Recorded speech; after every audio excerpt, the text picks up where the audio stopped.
Welcome back, everyone. Welcome back to another week, another edition of the PondCast episode 84, your weekly dose of all things StarCraft. I'm, of course, your Sty VIP, with you and joined by Kuro, handling the production, and of course by the lovely people in the chat as well. Welcome, one and all, to our weekly catch-up show, weekly wrap-up show here of all things StarCraft and StarCraft-adjacent news as well. A lot has been going on over the past week, and there's a lot to catch up on. Let's go. Let us catch up. First things first, shout out to Isaac. Shout out to Panda Bear Me, of course, infamous for his documentary series. Did a massive one on Jaedong a couple of years ago, did one on Sue last year, and only recently, a couple of days ago, did release a new documentary video here on Stephano. Let's go. The champion who didn't play. True, Pappy True. But a very, very nicely done and documented and orchestrated documentary here, once again by Panda Bear Me. At this point, has kind of set the standard. I say standard, really peaked in quality of documentaries. Like, I've enjoyed his documentary series so much more than some of the other professionally made documentary series with a bigger budget, with interviews, and with flying around the country and flying around to different continents even as well. It's really amazing how Panda Bear Me can create or weave a narrative kind of through this storytelling and be able to construct, this tale, this story that was Stephano. Personally, as a personal matter, I found this really interesting and really insightful as well. Personally, just because, for those who are unaware, Stephano was kind of before my time, in a sense. I got into StarCraft during the StarCraft 2 beta, or I should say I was watching StarCraft 2 content during the SC2 beta in Wings of Liberty, of course, like many people watching Husky, watching HD, but I didn't really get into like viewing any kind of live tournaments or the greater esports side of things until a little bit later, until Heart of the Swarm, until 2013. By that point, again, time had come and gone, and that was like the greater era, especially Wings of Liberty, of the up-and-coming foreigner players and foreign scene. On top of that, even when I did get into esports, into StarCraft in 2013, it was mainly following Axiom, in GSTL, in Acer Team Story Cup, in WCS Premier League, in the more NA version of Premier League, and also following them travels abroad here to DreamHacks, to IEMs, for example. That was I didn't get into like greater esports until 2014, and by then, again, like that, this story had ended. this documentary series had concluded by then. Of course, Stephano was still playing. I was definitely around for the Swarm host era, right? The Swarm host era of StarCraft, and Stephano was definitely a prevalent adapter and connoisseur of the Swarm host, 100%, alongside many, if not all, Zerg players at the time, with Betrayus, with Snoot, and with many others. Firekick, of course, infamously as well. But like, I kind of missed out on like his big rise to fame, likewise on the Hybrid Pro League, or even the EGTL season of Pro League as well. Like, that is something that I did kind of miss out on. Didn't get into Pro League until 2014. So yeah, it was definitely enlightening to kind of see that, and also really cool to kind of see that narrative woven as well as to the kind of person and player that Stephano is, or Stephano was. Of course, Stephano still does pop up every now and then. Even in recent years, we saw Stephano pop up like in a Home Story Cup and in random tournaments here and there. By no means was he meaning to return to competitive play, but he's popped up in recent times every now and then. Of course, a much more mature, a much more tame Stephano in current year, but back then a very different kind of entity as well. And yeah, it was really enlightening, really interesting to hear. I think a lot of people are, of course, aware of Stephano's controversies and his personality as well. Being a very much so like a rock star, a party boy, drinking a lot, and not necessarily playing a lot of StarCraft, and not necessarily practicing a lot of StarCraft either. But I found it really enlightening when we got to the story about his time in Korea. Again, like this is, quote unquote, before my time. But hearing about his time in the EGTL team house and hearing how miserable he was, like he was even joking about killing himself. Like it was kind of brutal. Talking about how, because of Stephano's lifestyle and because of his personality, how he's very outgoing. I'm sure he does like clubbing or going out for drinks or just having a little bit more freedom to himself.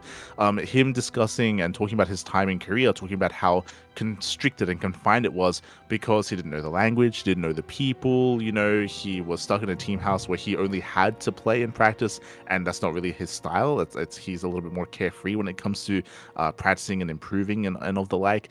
So it was just a very it didn't gel. It didn't gel with his personality, and he hated his experience in Korea and hated that kind of again that lifestyle and that kind of environment as well. Something that I personally was not aware of. So yeah, definitely kind of gave a different idea, a different perspective on the person that was Stephano. He even had his interview, of course, with Caldor, kind of like expressing that as well, how he missed his family, he missed his brother over in Europe, of course, and how he never wanted to go back to Korea. Of course, many years later he would, if you recall, because he was the coach of the GSL versus the World big show match event, and he did return for that. But that was only for like a day or two. Like that was only for a one-off event sort of thing. And of course, far later when he was showing up as a coach, not as a player. But yeah, it was definitely interesting to hear that kind of story told, of course, about his rise, his eventual fall. I also think it was really important for Isaac to actually kind of emphasize as well Stephano's kind of outlook on the game. He always was very, would I say, materialistic. I know he spoke a lot about how he didn't really enjoy playing StarCraft, especially towards the second half of his career, potentially competing in StarCraft, and how it was more of like a means to an end, and how he always wanted to go back to studying, and it was all about earning money as well. But then we saw like some greater perspective and greater context, talking about his relationship with his family, talking about how his mother was very much so against the idea of pro gaming and spending time playing video games, telling us stories about how his mother would throw out his PC, would literally like throw it against the wall, and just not allow Stephano to actually interact in that kind of medium, and the idea that Stephano felt the need to prove that he wasn't wasting his time to his family, to his mother, and to prove that, hey, he's earning a living, he's earning money, and that's what matters, right? Like that's what mattered to him when kind of talking in interviews, but also it's what mattered to his family, it's what mattered to his mother, to be able to prove that this is something that he could do for a living, and it's something that he could achieve, and something that he was excelling in as well. So there was also this more this greater like kind of mental analytical aspect to his personality and to his behavior and to his outlook on life and to his outlook on the game as well. Like there were definitely a lot of layers to the documentary, and again, it definitely gave like a different perspective and a greater perspective. And yeah, it was just, again, it was a story that was told very, very well, as always. It was also very nostalgic seeing seeing old footage of players when they were younger, of casters when they were younger, right? It's like and crazy to even recognize some of the interviews, or even recognize some of the voices. They still sound the same. Referring to Kalaris, hearing Apollo casting once again after so long. It was crazy to hear, especially considering the recent interview we had with Kalaris. It just put that into perspective as well. Obviously, a lot of stories told from other personalities about his lack of practice and his approach to the game as well. But yeah, it was really well done. I wasn't really expecting this. Just taking a bit of a step back here, if you recall, I want to say that Panda Remy, he spoke on potentially working on a Beyond documentary. So my assumption was that was going to be coming next. Was something. Was something along the lines of Beyond. Of course, we kind of got that with the French community, with TKL and Comeback TV. So that's kind of what I was expecting out of Panda Bear. Even no, just out of left field, instead a story about Stephano instead. A pleasant surprise is what I will say, and definitely a lot of work, a lot of passion. Again, I think he even tweeted that this took an entire year to kind of work on, to kind of construct as well.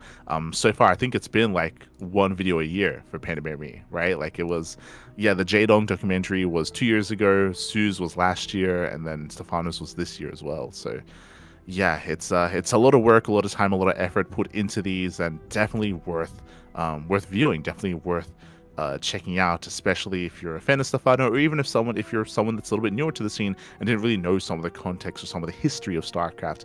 I think we spoke about this last time when we went over the Sue documentary series, Sue documentary.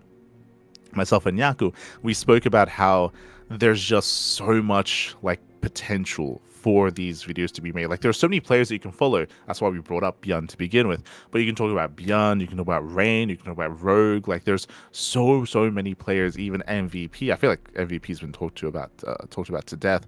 Nesty, even Ryung, MC. I think you can do something on C 100%, on MC 100%. But like, there's Snoot, right? Snoot, yeah, that's another big one, right? What's crazy to me is that there are so many newer viewers and newer fans of StarCraft that know nothing about Snoot, who was like the foreign hope back in the day as well. He was just after Stephano, like as Stephano was falling, Snoot was rising, sort of thing. But there are so many players that you can kind of put a magnifying glass to and dedicate a video like this to as well. Like, there's just so much history in StarCraft and so much to kind of jump into. Of course, you have someone like Zombie who's trying to do like a greater scope and a greater tale of StarCraft as a whole, but honing in on a certain player like this, like, there's definitely a lot of room. There's definitely a lot of just a lot to be gained here. So yeah, I look forward to what comes next, and a big shout out to Panda Bear Me for making this documentary and for putting the time, the effort, the passion, the love into it, the blood, sweat, and tears, I'm sure, as well. And yeah, it was really cool to hear, and I look forward to any future documentaries as well from Panda Bear Me. At this point, like, I'm a fan of his work. If you're maybe listening for the first time and you didn't know about the Sue documentary or the Jaedong documentary, I recommend it. I highly recommend checking it out. They're his 3 most recent videos on his channel. Again, they've taken a year each, to construct. I'm sure he's working on others as well. So I'm going to be looking forward to it, and it's kind of crazy. I look forward to what comes next. As I said before, I was expecting a Beyond documentary series, but hey, maybe there's another one in the works as well. Maybe another one for another player, like a Snoot, or even a bunny, referring to the Danish bunny, not the Korean bunny, or even Neeb as well. When it comes to the foreign scene, like Huck, like, there's a lot of players that you can focus on. Polt, right? True. There's a lot around Polt. Yeah, I mean, there's just so many to pick between. There's so many, you just have to, have an idea, have the passion, have the drive to kind of push that idea forward, and to commit to it as well, of course. Patience documentary. True. Aye.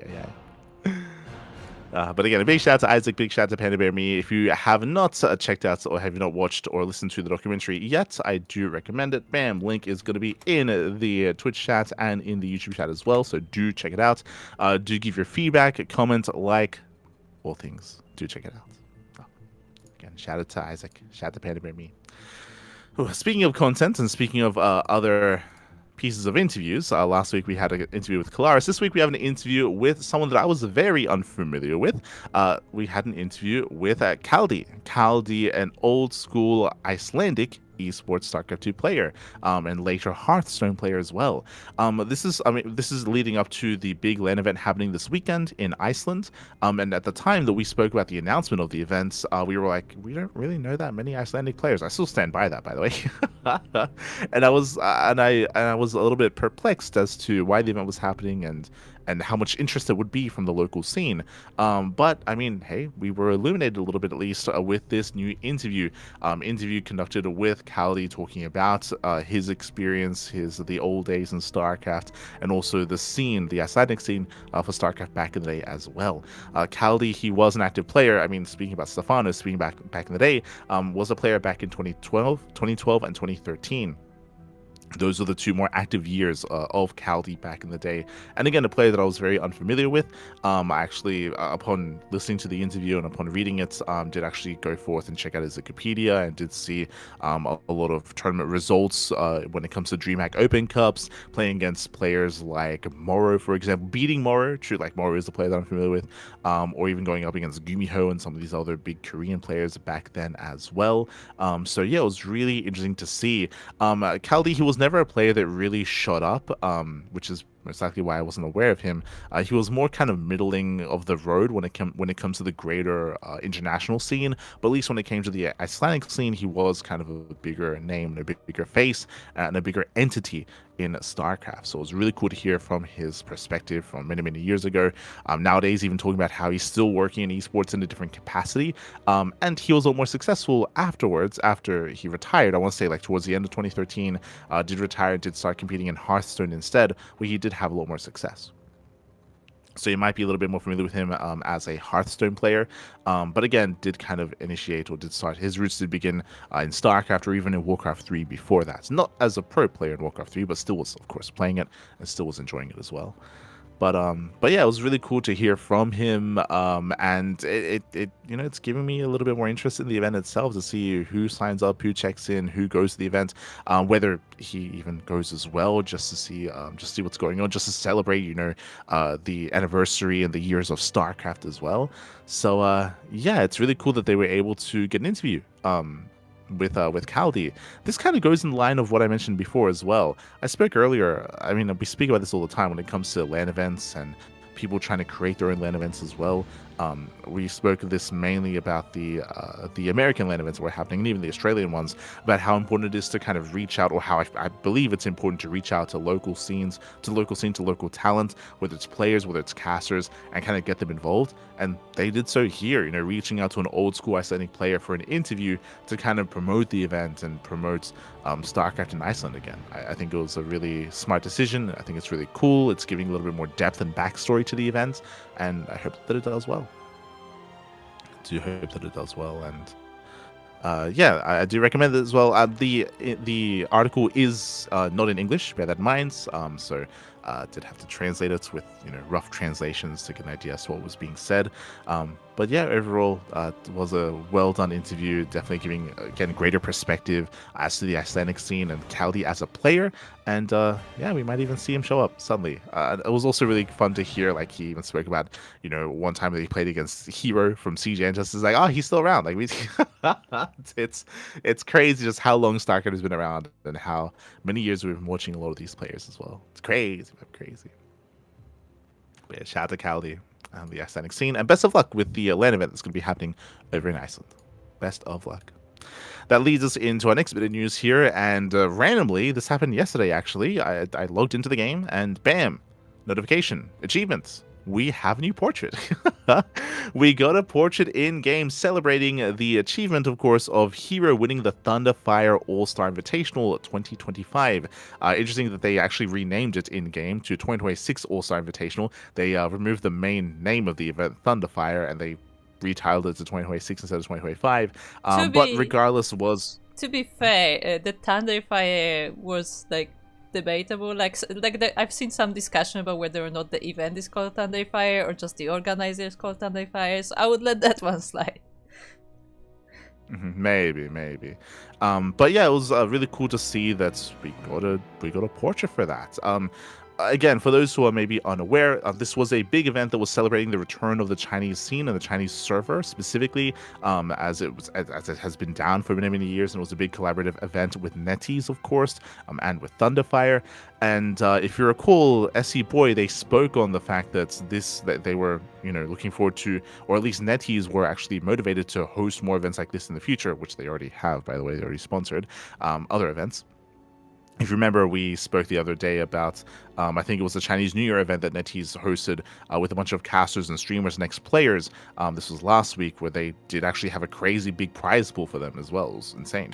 But they were motivated to sponsor and to host other events in China, and potentially even floating the idea of having the annual offline finals, the World Championship, in China as a part of like NetEase, as a part of an event like this. And this kind of further cements that idea as well. Like, hey, if they have connections and are willing to or can actually like push portraits through in game as well for their events, like that even gives the event a little bit more legitimacy. It's possible that there are some people that are watching right now that don't even know about the event. I mean, we casted it, true, but like when it comes to the greater StarCraft scene, referring to your typical player who logs into the game and suddenly gets a notification, they're like, wait, what? Like, Hero won a big champion. Wait, what?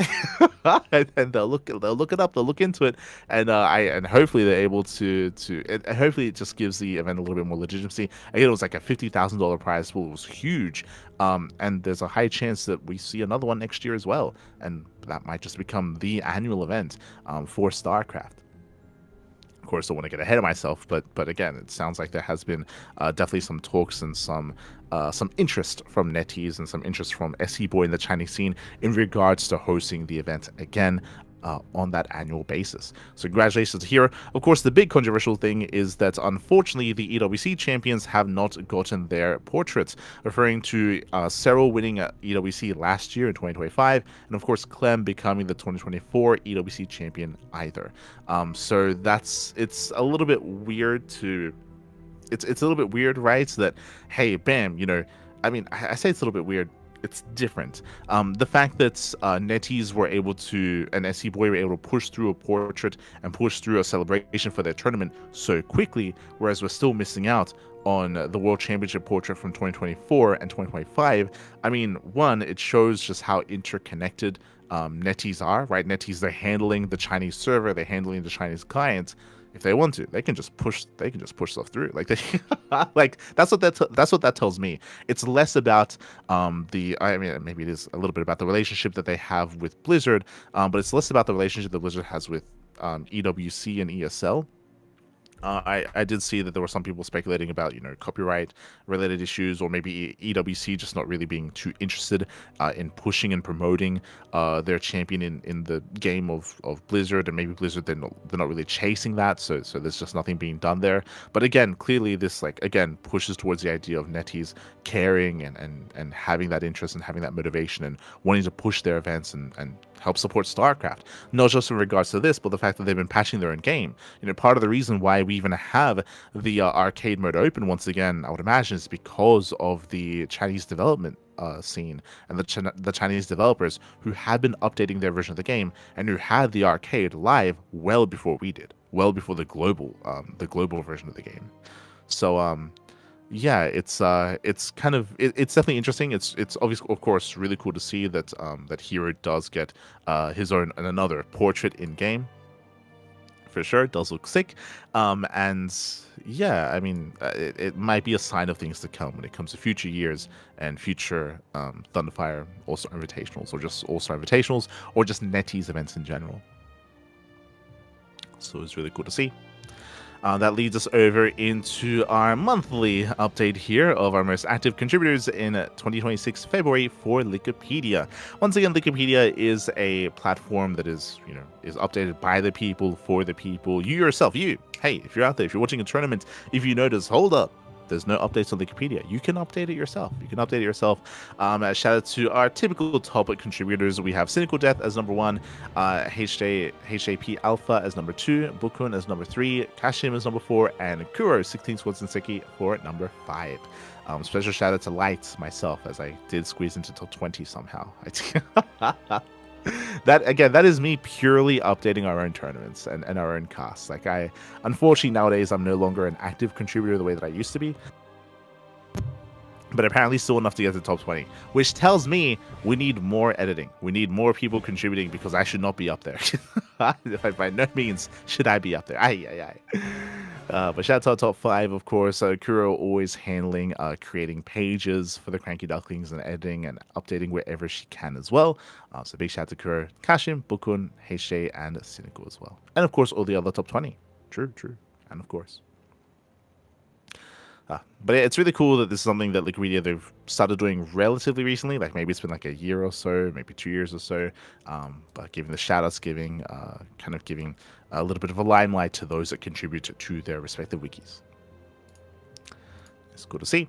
That leads us into the Team Liquid map contest. TLMC is on the horizon. We have an announcement of an announcement. God damn it, Wax. But here we go. So quickly reading this. Hi, Wax from TLMC here. We're delighted to reveal that the new 1v1 TLMC will be beginning soon. To kind of put that in the back of your mind. Due to some internal complications, we will have to delay the official announcement date past our desired start date. We asked interested map makers to start prepping maps as if the submission period has already officially opened, as the official submission period may be shorter than usual. Please plan around a submission closing date in the March 23rd to 30th range. We are doing this in order to complete the 2026 first half ladder map rotation within a reasonable time frame. So, map making parameters will be identical or largely similar to the previous 1v1 TLMC. Thank you for your support, and we hope to officially launch TLMC 2022 soon. So it's hard to say what exactly is the complication that's delaying the kind of start of TLMC. I would imagine I don't think that the start of TLMC would be impacted by, say, disagreement on how many maps to create or what to add. It's possible that maybe there's some disagreements internally about what they want to push for, but at the same time, that was addressed here. I'm referring to the parameters, right? I'm referring to, like, how many like flex maps, or how many like unorthodox maps or macro maps, or the kind of like the configuration of a total map pool. Like, maybe there's some disagreement there, but at the same time, like, again, they said that it's going to be pretty similar to the previous ones, so it's hard to say. It might be related to Monster. If you recall, Monster Energy, they are the official sponsor of TLMC, and they have been sponsoring, funding, and providing support and prize money and prize pool for it on a regular basis. Might be related to that. All we can do is really speculate as to what those complications are. Regardless, it does sound like TLMC will be continuing on as per normal, and this is just notifying map makers to start working on those maps and get them ready. What I will say is that even though this was like the quote-unquote official announcement of an announcement, there were some people that were like, yo, isn't this kind of weird? What's going to happen to the map makers? Do they have enough time to actually work on their stuff? From my understanding, map makers were notified well ahead of time. I'm talking about like months ago, about the upcoming TLMC, to start working, like to be notified that there is one coming. We all knew this. We all knew this coming into this year, that there was going to be a TLMC coming into the first quarter of 2026, and they already knew ahead of time, and we're already working on them ahead of time as well. This is more like of an official thing, where I say an official thing. All the established and known map makers were already made aware. This would be, I guess, more for those that are maybe a little bit more amateurish, or are not necessarily in those groups. If you're out there, if you happen to be watching and you're like, hey, like, I kind of want to get into map making, and if you're not necessarily like as engrossed or as ingrained in the scene, then this would be for those people, right? For those that are not as connected and are waiting for something like an official announcement, which I'm sure there are plenty, by the way. I'm sure there are people that, submit maps for the very first time, that they want to try their hand. Maybe they were motivated by the previous map pool, or motivated by recent games and recent tournaments, and being like, hey, like, I want to step into the role of map making as well. It isn't just like the established map makers that work on this, but there are so many others that get involved. So this would be for the greater scene, for the greater kind of base of people that are interested in making maps. So bear that in mind. But thankfully, again, like, this will be continuing on, and we have at least an idea as to when TLMC will be, which will be the end of the month, the end of March. Just as a heads up. Personally, I will say that I mean, I haven't been contacted or anything like that in regards to judging. I was one of the judges last season for TLMC, and I've been vocal about this, but I would like to do that again. Definitely have learned from my experience, and definitely was a fun kind of opportunity. And there's a lot that goes into it. There's a lot. It's very daunting. I will say, there's so many maps. it's very daunting. It takes a lot of time. Takes a lot of effort. But I do want to have a crack at it again. Ideally. Regardless. I feel like we've all learned quite a bit from that process, and it'll be interesting to go through it again. But regardless, we'll see how that all kind of comes together. And best of luck to all the map makers out there working on and supplying maps for the TLMC and constructing them as well.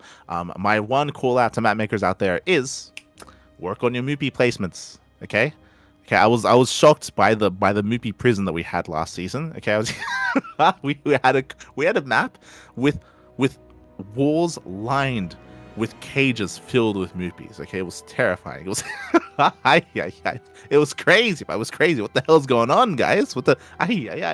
So I look forward to seeing what kind of stories are being woven involving the Moopies in the upcoming maps. Looking forward to it.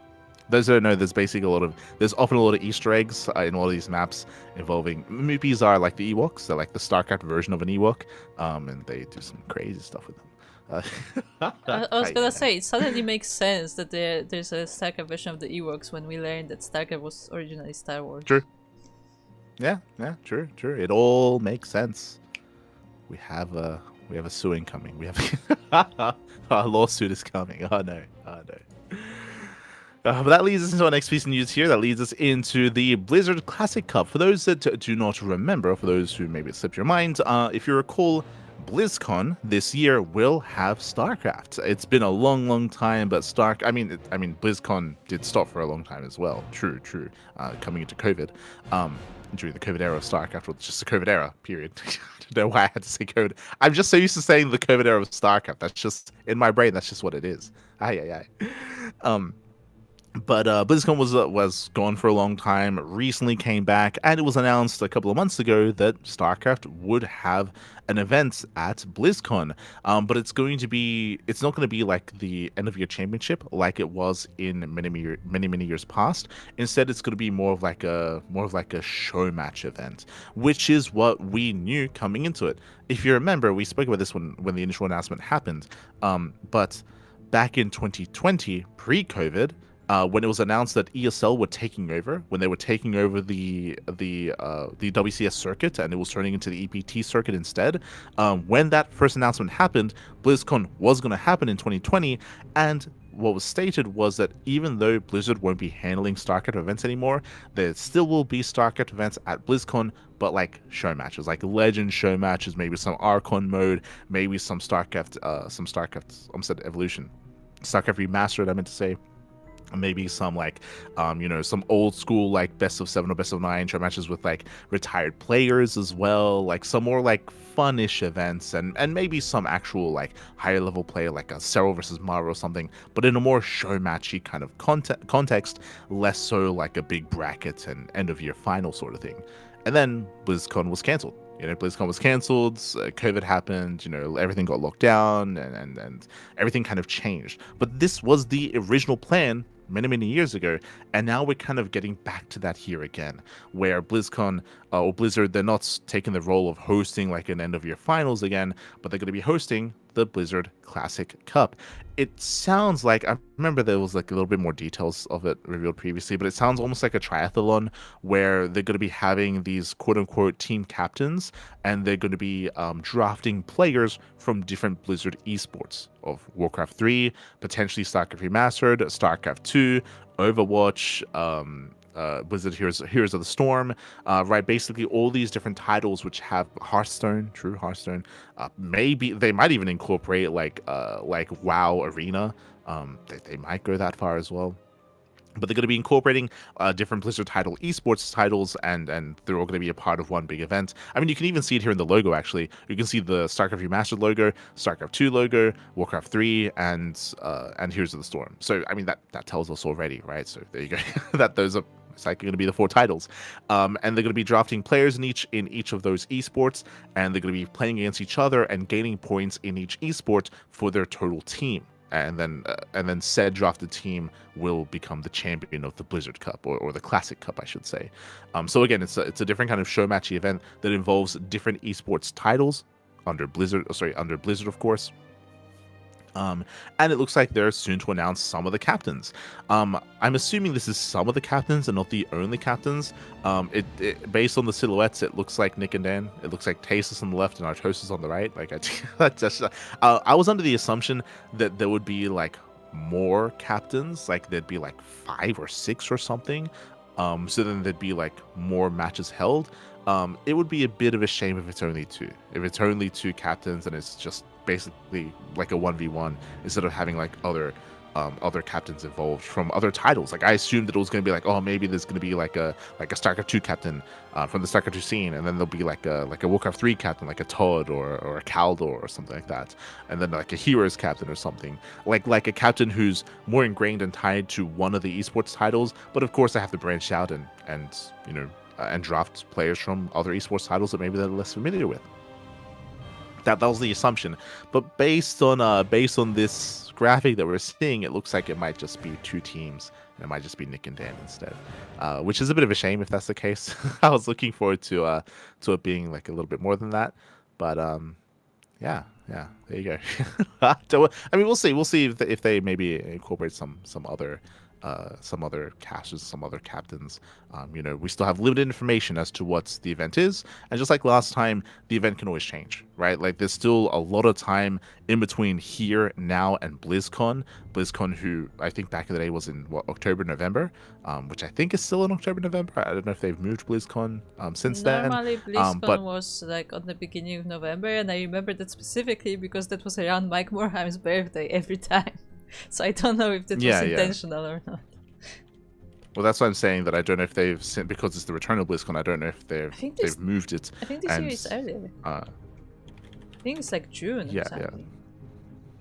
So just double checking here, it looks like BlizzCon 2026 is going to be September. There you go, September instead. So it is going to be earlier than in years past, where previously it was in November, but now it is going to be mid-September. So it is going to be a little bit earlier than previously, but there's still a lot of time in between now and September, in between now and BlizzCon, for details to be changed and for them to like refine what the BlizzCon, the Classic Cup is going to be. So there's still time for that to happen. But otherwise, that leads us into our last piece of news here, and that is going to be the RSL Revival, the Revival StarCraft League Revive SC2 map pool for Season 4, the first season of the year. If you recall, in previous seasons, they were very adamant. So I say adamant. They were very keen on featuring some new maps, especially that were upcoming in the TLMC, to be able to showcase them and to have a bit of a breath of fresh air when it comes to the event itself. So we have 3 maps added here, replacing previous 3 maps. Missing You Today, which was a part of the previous TLMC, Throne of the Dunes, also part of the previous TLMC, and Necropolis, which I can't quite recall. It might have also been a part of the previous TLMC. But Missing You Today and Throne of Dunes did make it into the top 16, if I recall correctly. Obviously did not make it into the ladder, but did make it into the upper echelons of Team Liquid map contests in the previous edition. So these are maps that we've actually casted on. We've hosted tournaments on these maps. It's interesting that they were both added here. I don't think I like the idea of them adding it. So very quickly, we have 10,000 Feet, Celestial Enclave, Mothership, Old Republic, Ruby Rock, and Title Citadel. Those are the 6 maps that are staying in from the current map pool. We are going to be removing Tourmaline, which is a rush map, White Rabbit, which is a more macro-oriented map, and we're also going to be removing, what's the other one? Winter Madness, that's it, which is also a more macro map. So 2 macro maps and a rush map.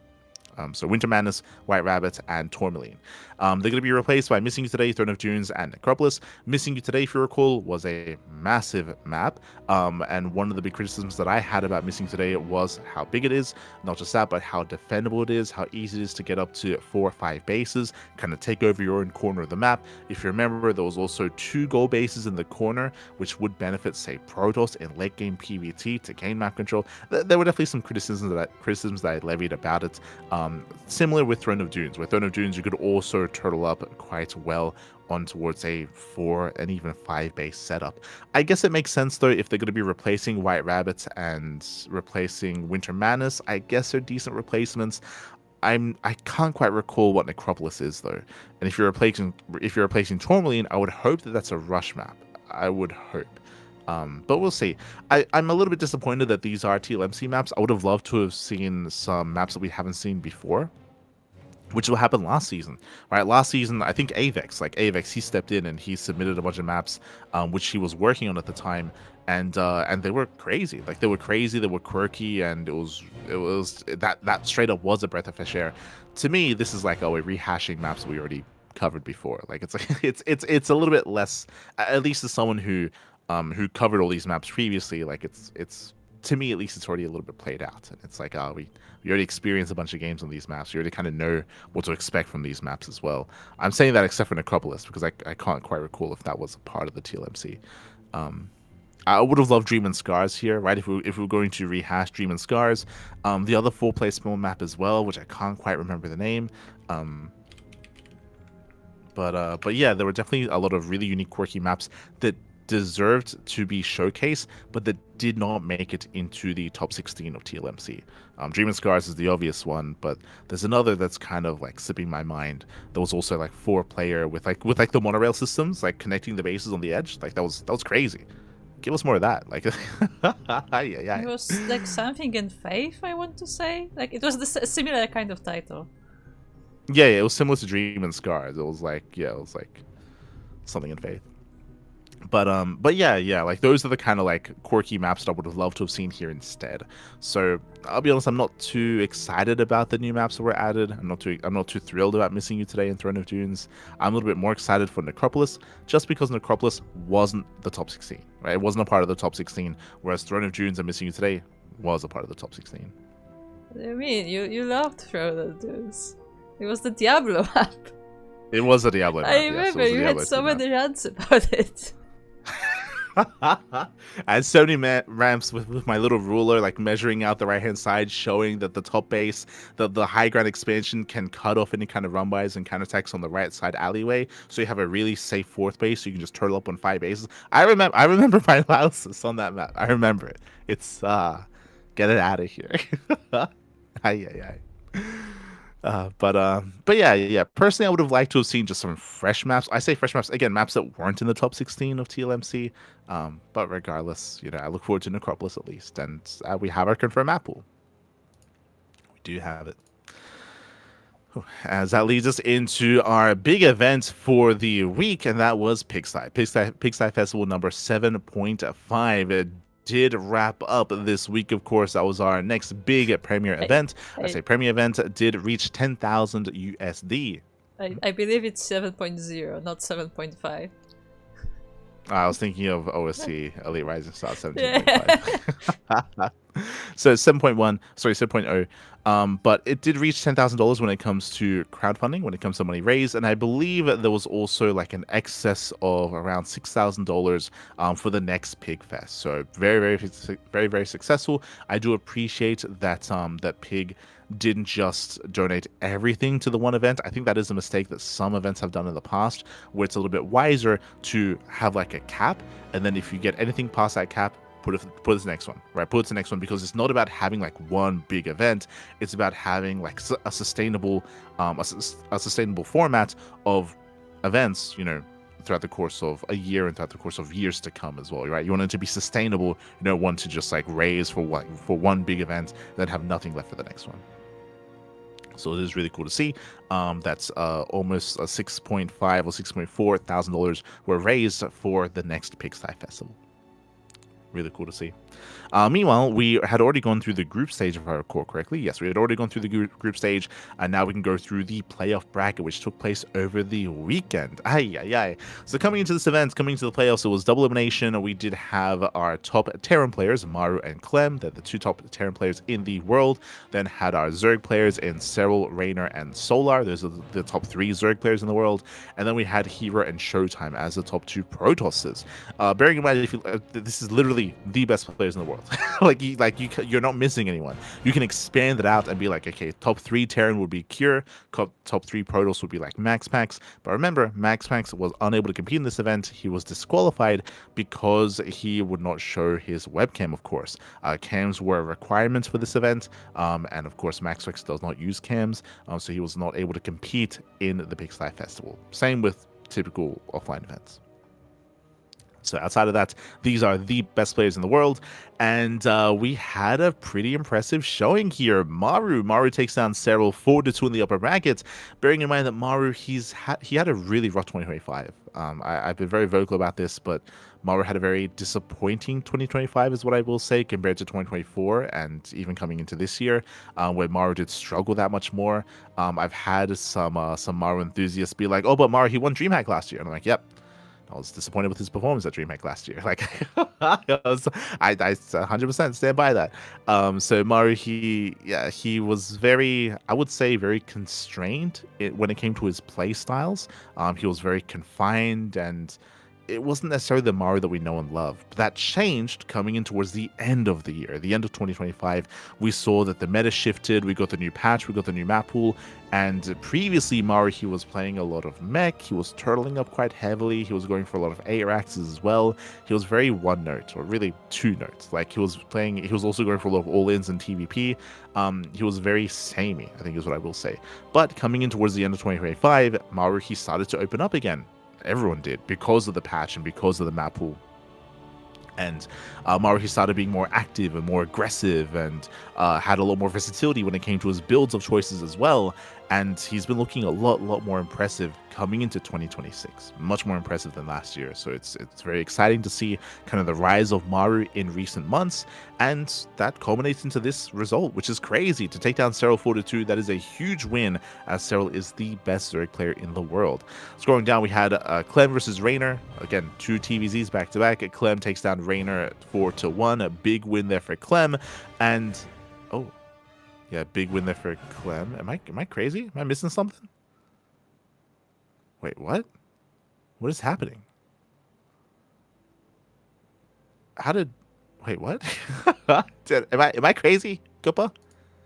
Am I crazy? What? What's up?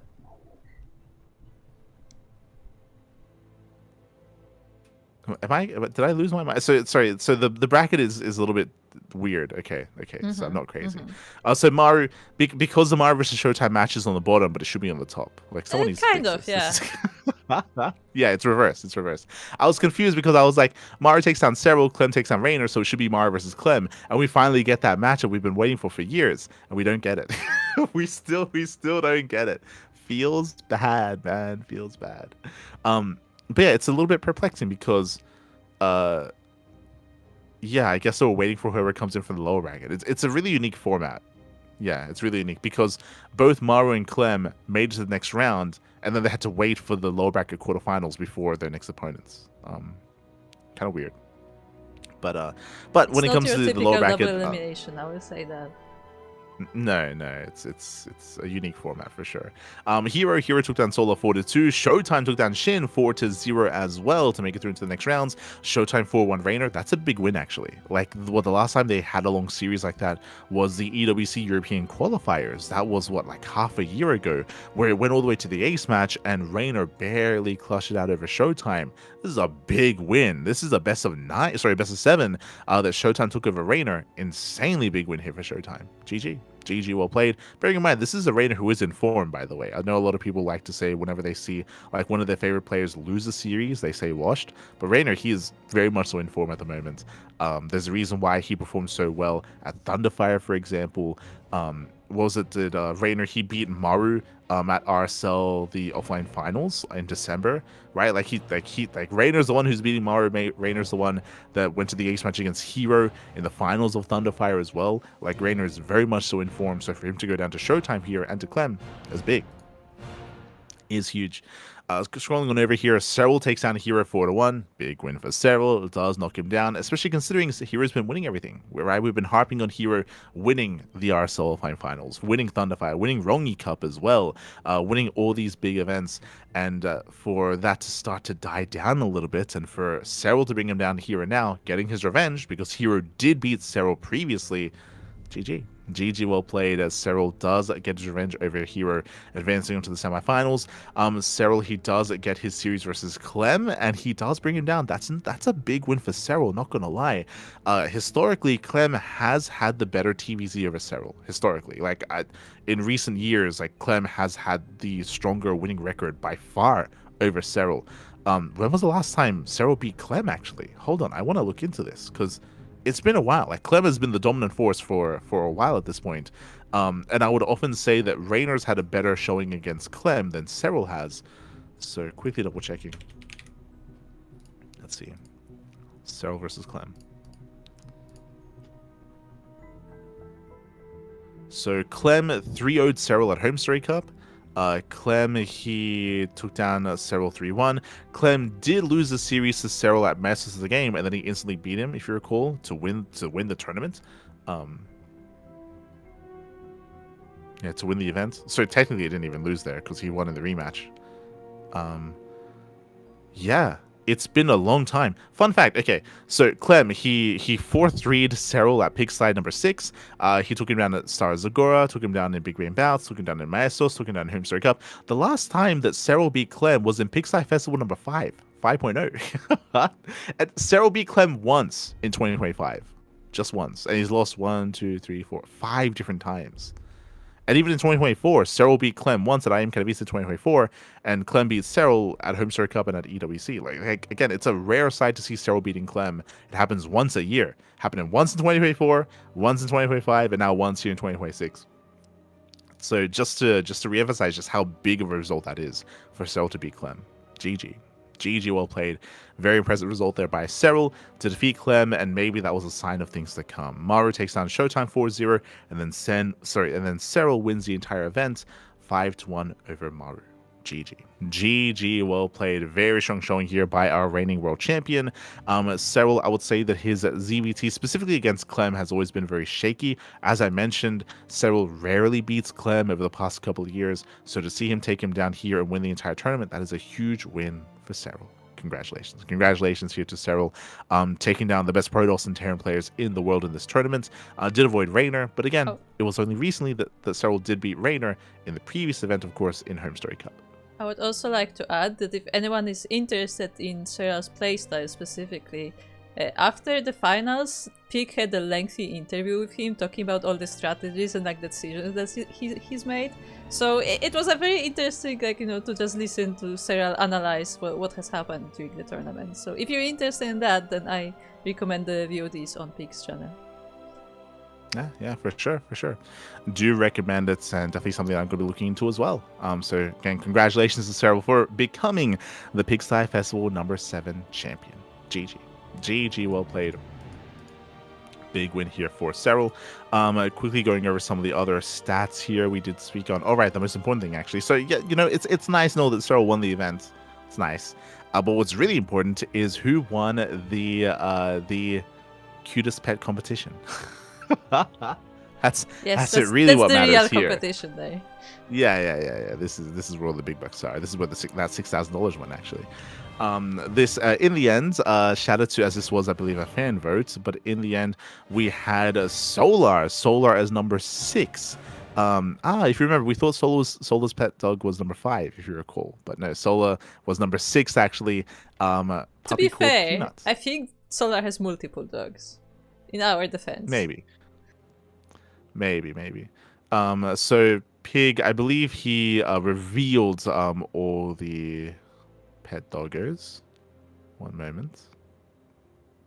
Okay, number 1 is Björn's dog Rennie, which we already knew about, of course. That was the obvious one. Björn has a very distinct puppy. It's very distinct, number but 2, also it's very like storied puppy, because if you remember, this is the one.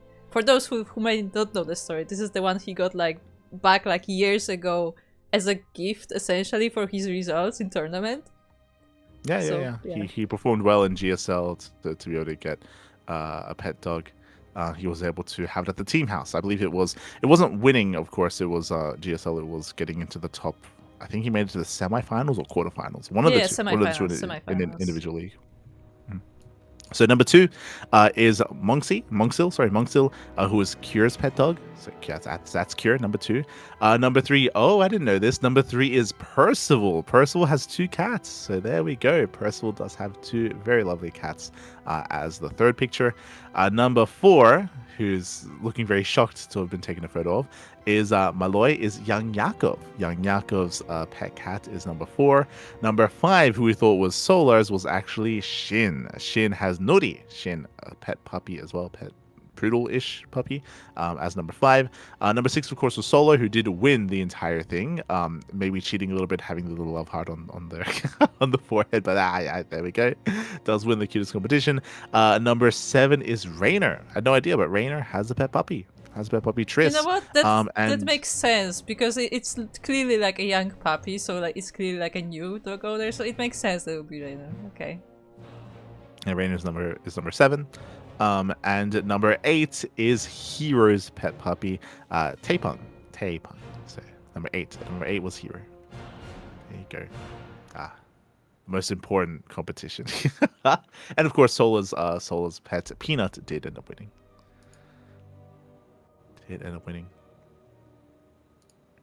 So congratulations, congratulations to Cyril, congratulations to Peanut, and to Solar. Congrats. I'm curious if they got a bonus for that or not. Curious. But that leads us into our next big event. That is going to be Dave Tessa, the Dave Tessa Open. Dave, his events are very irregular. They happen every now and then. It's just, at a whim, bam, you're going to have a Dave Tessa Open. This is the first one of 2026, and we didn't have a single one in 2025. That's how irregular they are. Again, the last one was in 2024 instead. But this event was actually hosted on the Patches Balance mod. Decent prize pool of 200 USD, and we had a hefty turnout as well. Jesus, I mean, a greater prize pool does allow for that. And of course, we had the recent update, so now we can actually be using these mods. Now they can be updated, and now they can be played on as well. So thankfully, like, that does open up the possibility for events like this. A really good turnout. We had Geralt, we had Milky Cow, we had Christiana, we had Art, Inexorable, we had Hacker's Top, we had a Mini Zerk as well. Plenty of players that are regulars when it comes to the Open Cup circuit. And in the end, we had our two finalists. It was Geralt and Christiana. I would say that coming into this, those are the two favored players. But remember, this is on a balance. Sorry, this is on a custom balance mod, so anything could happen and anything can be changed as well. And Geralt comes out on top, 3-1. GG, well played. It's hard to kind of like judge the strength or the play of these players just because it is on a custom mod. So because of that, everything kind of goes out the window a little bit, especially with Patches' mod, because there are just so many changes and so many upgrades, and it's just a very different kind of game. It's a very different kind of game. But congratulations to Geralt nonetheless for claiming the win. GG. GG, well played. Shout out to Dave for hosting the event. That leads us into the Amateur League Weeklies. Amateur League Weekly number 152. Here we have the regular weekly tournaments here, where each weekly has its own kind of MMR range or league range and league restrictions. For the initial weekly, we have the Bronze to Platinum tournament. Here we had some of our regulars. We had Jackals, we had X-Decker, we had Lucid Shadow as well. Only 3 players. In the end, Lucid Shadow does win 3-0 over Jackals in the finals. Congratulations here to Lucid Shadow. That leads us into the Veteran Edition. This is for Diamond 3 and Diamond 2 League players. Here we had Cyril, another regular. Cyril does take down Hangman 2-0, takes down Sugarcoat the second 2-0, and takes down Lauren 3-1 in the finals. Congratulations here to Cyril for becoming our veteran champion this week. Up next, we had our Prestige Weekly for Diamond 1 to Masters 2. This is typically the biggest kind of like MR range, or the biggest kind of like player participation, I should say. Here we had player interest. We had Mathix. We had Mathix or Matrix taking down Defiance 2-0, taking down Steez 2-1. Steez, I believe, was the previous champion, and takes down Ophthalmologist, who we actually have casted recently in the Pigasaur Cups. In Pigasaur Cups, Ophthalmologist has been a more regular in that event.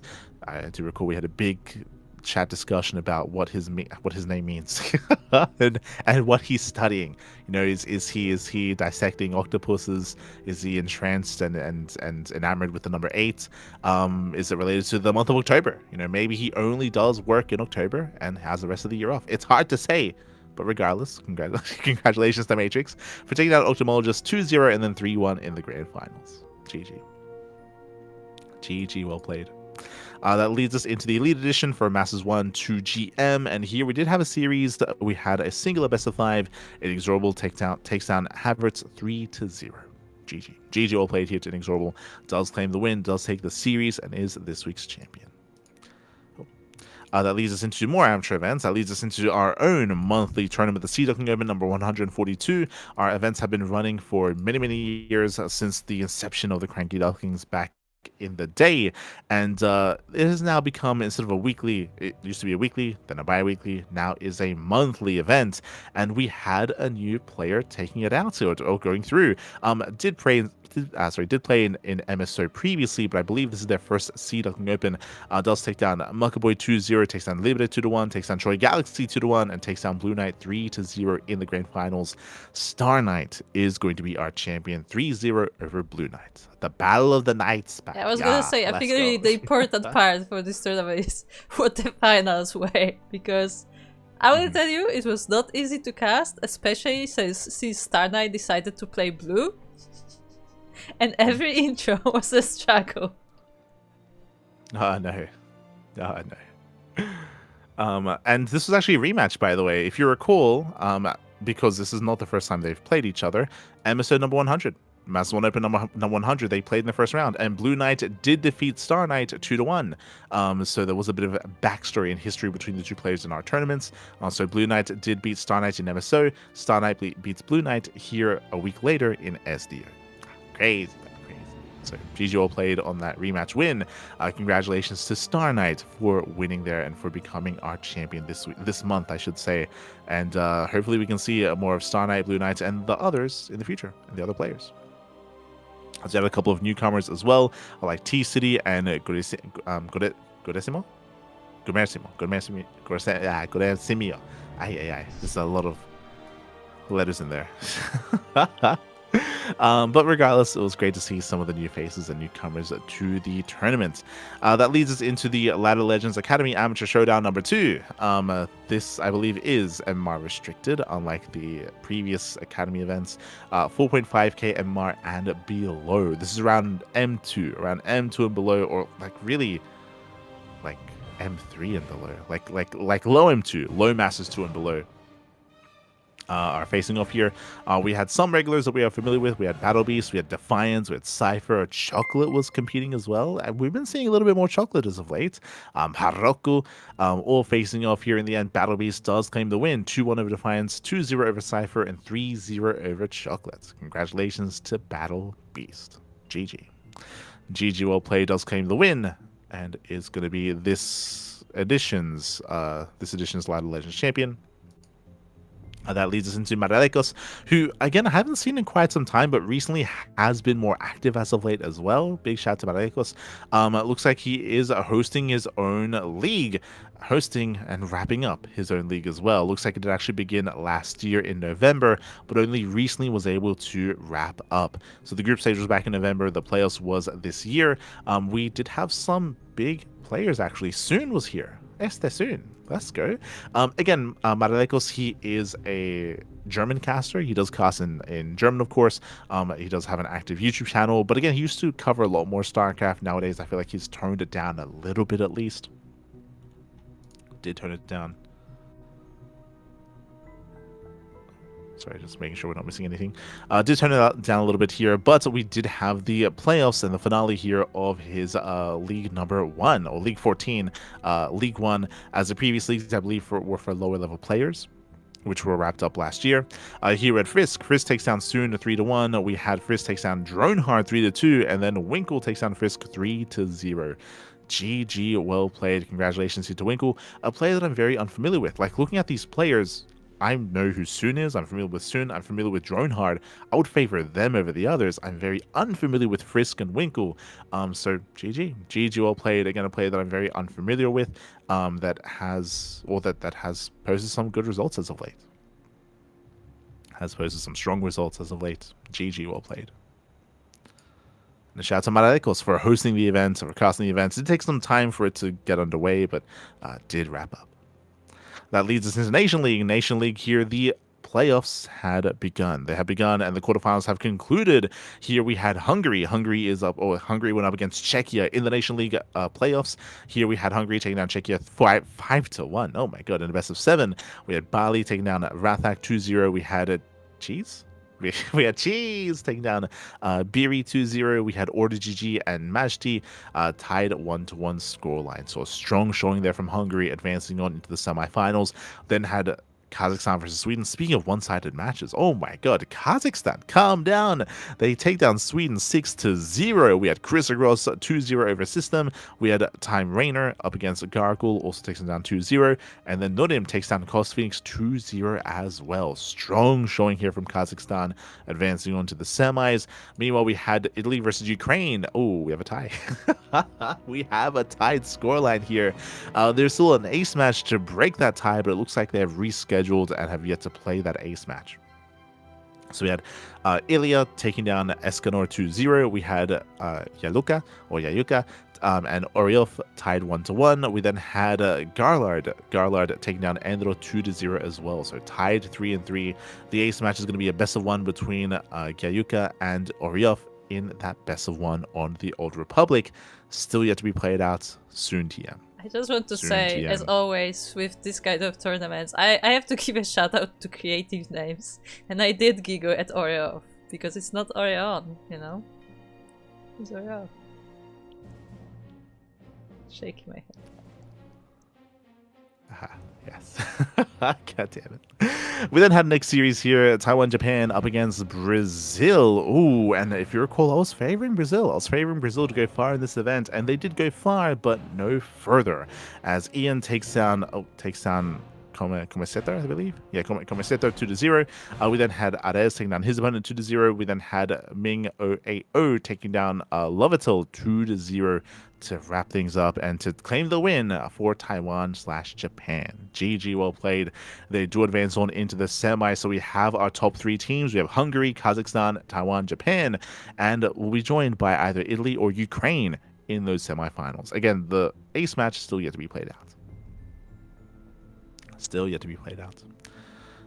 Something else that's really cool here is, if you scroll down a little bit further, is that there is a consolation tournament. Looks like basically the teams that got knocked out earlier in the group stage get to play in another bracket just to play out some games. There is no prize money, there is no prize pool. It is just for bragging rights, just for notoriety, just for the fun and the love of the game. Let's go, let's go. So we do have the other teams still competing. Unfortunately, Ecuador did forfeit, so that they're not a part of this portion of the event either, unfortunately. So there was a walkover win. Germany does walkover win into the second round. We had Poland over Guatemala. We had last ketchup. Last ketchup takes down Maximo 2-0. We had Kosit tied 1-1 with Boreal, and we had Dizidorf getting a walkover win over Sans Savior. Poland, they do advance on to the next round. Then had Bolivia versus the US of A. We had Endeavor and Heyman tied 1-1. We had Charlie Cooks and Defiance tied 1-1. We had Havertz and Milik Jr. tied 1-1. And then we had Ace Match 2v2. Hold up. Is that normal? Is that standard? Is that meant to happen? The ace match was a 2v2 here, and Charlie Cooks and Havertz do win 1-0 over Medic Jr. and Defiance. GG, well played. I'm curious if that was planned or if they just did that on a whim. I guess we'll find out for the next ace matches, but just a random 2v2. Okay. Scrolling down a little bit further. No, yeah, I think it was just on a whim.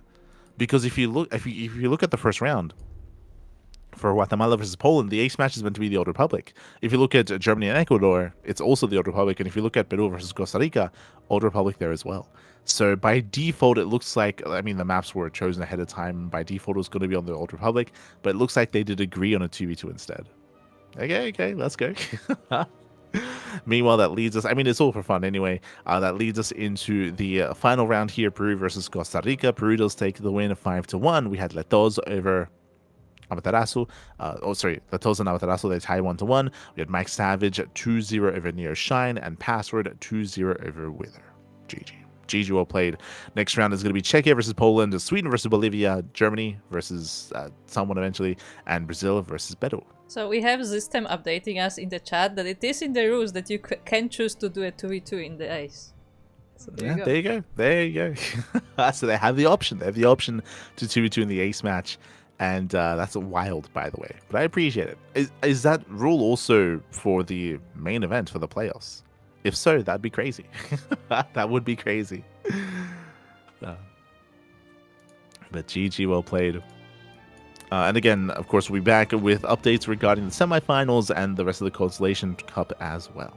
We'll get there. Oh, there you go. Letting us know that's also applicable to the playoffs. Do they ever make use of that? We'll see. Hopefully at some point they do.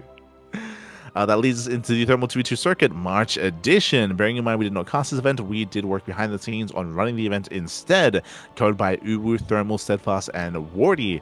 When it comes to the event itself, double elimination here. A lot of games, a lot of matches. It was a 6-hour tournament. It was crazy. Oh my god. And in the end, we had some interesting pairings, some of them for the first time, but it does make sense. Cure and Rogue, they did pair up together here to compete. Interesting pairing. I don't think they've ever played together before, I'll be honest. I think maybe in the previous week, actually, or month, I should say. But Cure and Rogue, they did join forces. They take down Young Jakob and Percival 2-0. Then had Shin and Hero take down Def Mars and Zardian 2-0. I believe in the previous edition, it was Hero and Maru. I believe they were playing together. And I think Shin was playing with someone else. Was it Shin and Byan?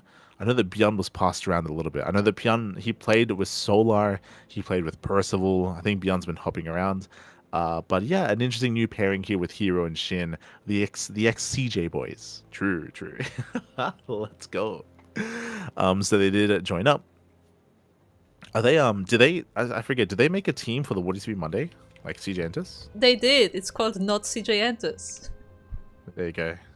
You should have said no. It's not CJ Entus. True, true. It's but this might be part of the reason why they're playing together here is to get experience because 2v2s are part of that event as well. If you recall, it is a part of that. So there's value in gaining experience in 2v2. Meanwhile, we had Max and Lambo. We had Skills and Sunset for the first time. I know they did surprise many making it as far as they did, considering that Sunset is a lower tier player. We had Clement, Trigger, and of course Uwu Thermal and Cyril making a deep run as well. Quickly going over the pairings, looks like Spirit was unavailable. Typically, Spirit does play with Max, but Spirit was unavailable, and I think this might be one of the first times that Lambo's played with Max instead. Usually, Lambo is with Hearthstone, or with Showtime, or with some of these other players, but no, this time Lambo steps into the ring with Max instead, and they claim the entire thing. They 2-1 Euthermal and Cyril, they 2-1 Kieran Rogue, and they 2-0 Hero and Shin in the finals. GG. GG, well played. Strong showing there by Maxbo? Lampax? What's better? What are you going for, Kura? I mean, Lampax just make me think of a lamp. It's just so silly. But then Maxbo sounds like a dance, so I don't even know. I like the Lampax. Beautiful. Actually, I'm pretty sure the chat of Uthermal decided on Mambo. What? Mambo? The Mambo. Yeah, I like it. I like it. It's good. It's good. Yeah, the Mambo. Beautiful, beautiful. So congratulations to Max Fax, to the Mambo team, to Team Mambo, if you will, for claiming the win here. And again, this is leading into the eventual end of year circuit. I say end of year, the end of season circuit, as I believe that is scheduled for May. For June-ish era. I think May is going to be the last monthly, and then it leads into this season finals. So we're kind of wrapping up with it already. I will also point out that Eternal did mention that there will still be a few bonus caps, so if you want to sign up for those, then also look out for the announcement. There shouldn't be one this weekend, but maybe in the next one. There you go. There you go. So do keep an eye out for those bonus caps. Oh. Meanwhile, that leads us into our next big event. That leads us into the Baje Cup. Is this related to the Jeshi? Hold on. Here we go. We have the Baje Cup. Is the 8th competition of the Mengshin Exchange Group. Huh. Yes, them. I understand. But quickly checking here. Yeah, I'm not too familiar with the sponsors or with the organizer, but we do have an event being held here. For the Chinese scene, for the Chinese circuit. It looks like it is limited to, it might be limited to a certain team, just because the upper echelon of players are not quite present here. I see Latte, for example. I see Void Seeker. But yeah, it looks like a more amateur event here for up-and-coming players, which is quite common in the Chinese scene. Honestly, like there's a lot of these events for more academy players or masters players or lower tier players and more restricted. Does happen quite often, so it is really great to see. Looks like top 17 get paid. Top 17 do earn prize money in some way. So again, not too heavy of a prize pool here either. It's around 70 USD, 72 USD, so nothing major. But again, it's a way to incentivize competition, incentivize play, and promote the up-and-coming players. Coming into this event, because I'm a little bit less familiar with these players, I don't really know who to favor, but regardless, it is going to be taking place over the course of the next month. It is scheduled to end by the end of March, so it's going to take a while to work through all the matches and work through all the groups. I would imagine that one of the reasons why it's going to take so long is every series it's casted. I would imagine. So that's going to be a lot of games, a lot of series, a lot of matches. Best of luck to the organizers. Best of luck to the casters. Best of luck. That leads us into the Fairy Cup. Fairy Cup number 16. The return of Fairy Cup. I believe the first one of 2026. And once again, this is an in-house tournament. So we have players from Fairy Cup from China, from Russia, from all around. They do face off in a group stage format here. So it was round robin, I believe. Yep, round robin group stage. We had 3 players facing off against each other. We had UD Soldier coming out on top in Group A, and we had Ear coming out on top in Group B. Very quickly though, that's a big announcement actually. Guru. But UD Soldier, if you remember, CSO Esports did step away, and part of that meant that UD Soldier was left teamless. He was left teamless as CSO Esports did kind of dissolve, or they stepped away from StarCraft. This was announced, what, I think 2 weeks ago at this point. And just double checking here, but yes, 26th of February, UD Soldier joined Little Fairy after leaving CSO Esports. So shout out to UD Soldier. That's why I found it a little bit weird that he was a part of this event. I was like, he's not on Little Fairy. I guess now he is. I guess now he is. So UD Soldier has found a new team. Best of luck. He is a very strong up-and-coming player. He's been getting some very, very good results as of late. Does come out on top in his group. Meanwhile, Group B, we had Ear. Ear comes out on top over Sanchovis and Malloy as well. So we had our top 2 players. They face off in a best of 5. In a best of 3 with 4 games. Gonna call that a best of 7. Yeah, it's okay. Look, it looks like that info box wasn't quite updated. You don't understand. Yeah. Looks like it wasn't updated, but yes, it was a best of 7. Ear does take down UD Soldier 4-0. Strong showing there by Ear. Very well done. Very impressive. Very impressive play. That's Zhao Shen. I think we've seen Ear play in other tournaments under a different name. Yeah. Just as a heads up. God damn it, I have to remember that. But GG well played. Congratulations to Ear for claiming the win for Fairy Cup number 16. That leads us into the Elpis Team League 2026 Cup itself. This is another event that is going to be taking place over the course of the month. It's going to be lasting the entirety of March. But interestingly enough, were there any qualifiers? No. They're just doing it raw here. I think it's because it's not like full Team League season, but like a cap ?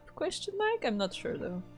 Well, the thing is, like, we've never seen something like this. This is a round of 16 bracket with 16 different teams. It caught me off guard because I don't think we've ever seen something like that before. Yeah. Also, I think they have a very interesting rule that each team needs one of each race in each round. Yeah, there you go. So once again, for those who are unfamiliar with the Chinese scene, we have all the big teams that are facing off. We have Astartes, we have Elpis, of course. We have a new team that I haven't seen before. This is Expeditionary Force, Chinese. We have Hello I Am. Hello. We have Team Hist, we have Kaoda, we have Little Fairy, PCEC, Protos the Best, Starlight Twinkle. There's no Starlight Twinkle Academy team, bear that in mind, so just regular Starlight Twinkle here. We have Super Kitty, we have 5 different Super Kitties. Let's go. That's really how you feel the bracket. You just take 5 Super Kitties. Yeah, exactly. Fill it up with the kitty. True. I believe Silky is somewhere in there because Silky is the ace player from Super Kitty.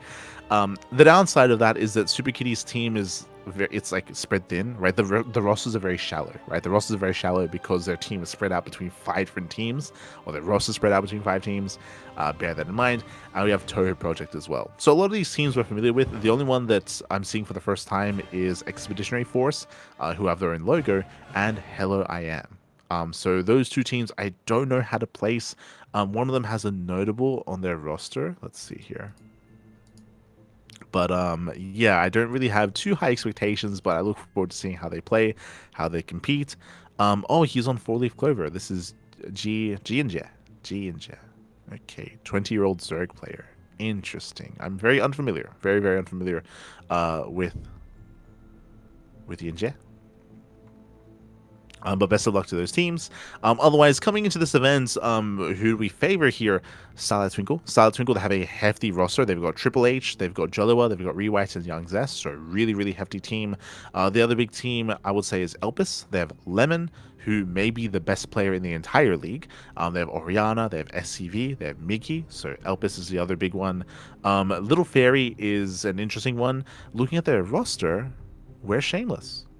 Shameless is their ace player, 100%. And double checking here, did he leave? Yo, hold on. I didn't see him on. He joined a new team. Gopa. Okay, we got. Okay, so we're investigating here live, of course. UD Soldier, he joined a new team. He joined Team Little Fairy. Meanwhile, Shameless left Little Fairy.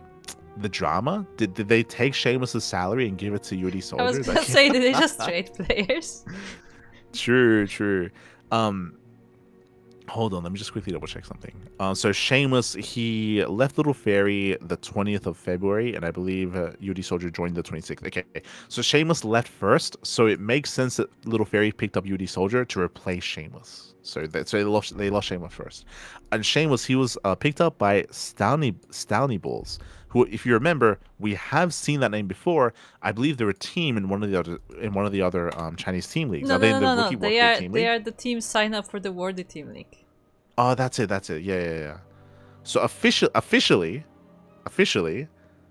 Shameless has left Little Fairy and and is a part of that I'm pretty instead. sure I've seen Nikrat on that team as well. Maybe I'm wrong, but like in Mhm. game. But I No, it's think that Wayne. no, I think I No, see yeah, Nikrat no, on no, the yeah, team as yeah, well. But I don't know if this yeah, is just yeah. like a partnership for the team league or if this is like an actual team. No, it was Wayne as well. Wayne, he was on that clan. It was if you remember, we saw that during the 2v2 tournament. During the 2v2 tournament over in Europe, we took notice of the fact that we had a bunch of players with that clan tag, and Wayne was one of them as well. True. Yes, I mean the S Sorry, boss. not Wayne. I kept saying Wayne. Sorry, not Wayne. It was Gigi Machine. Ah, And Young Yakov. Yeah. They had those IDs. Yeah. If you look at the Wikipedia pages, Young Yakov. I mean, he was already teamless, but he officially joined a team, and so did Gigi Machine. It's a little bit different because Gigi Machine and Young Yakov, they were teamless, right? They were teamless for a long time. Um, Gigi Machine left 3D Clan a long time ago. Young Yakov left Platinum Heroes a long time ago as well. So they were teamless. So I guess technically, officially, they joined that team. It's different. It's different for Shameless because he was already on a team. Same with Nicarak. Did he officially leave as well? Yeah, he officially left Platinum Heroes. Wow. Okay. Does Stanya Bulls mean anything, by the way? Does that... I do I not think I asked know, you that and I'm last time. scared to ask. Hold on, what happens if I Google it? Fun fact, if I Google it, Shameless is the Wikipedia page shows up. Wait, hold on. Stony Bulls appears to be a private... No. No, hold on. No, yeah, it's just, the only thing that it links to is Shameless's Wikipedia page and Gigi Machine's Wikipedia page as well. Just links to StarCraft. I feel like you should ask one of them to explain their team name. Hold on, what is this? What have I just found? I found a Stony Bulls Boosty page. If you remember, Boosty is like Patreon. It's like Patreon, but I know that Hatsu has a Boosty, so it might be a little bit more like friendly towards the or more known amongst like the Russian community. But here I'll link it to you. But it's an official team. It's just crowdfunded.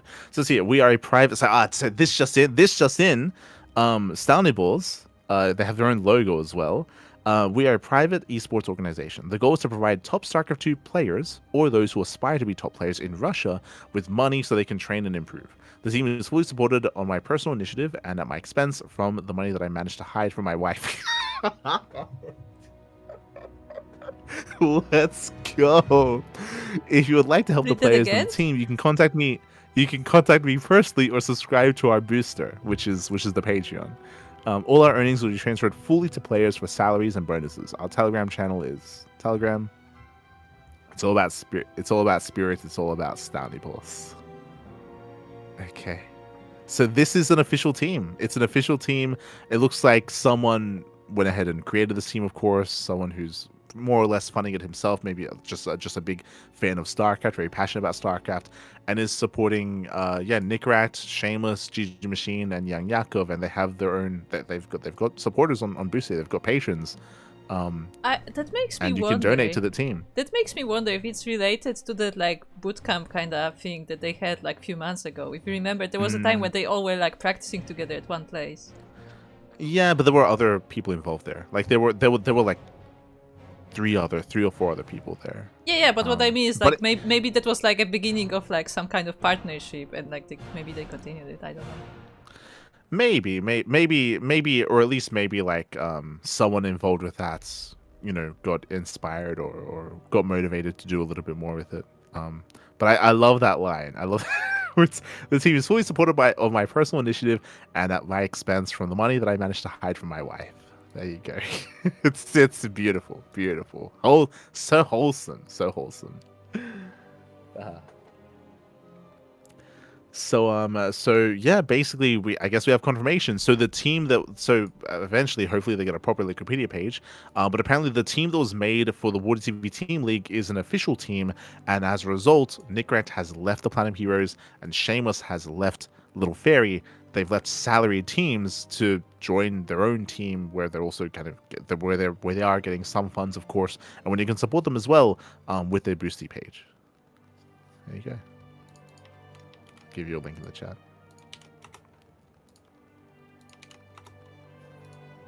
Look at that breaking news. Look at that couple. Crazy. See, we notice. We notice. I look at Little Fairy on the Elpis Team League. I see no Shameless. We look into it. We look into it. Okay. The investigator is on the track. Yes. Yes, exactly. PCC. Sorry.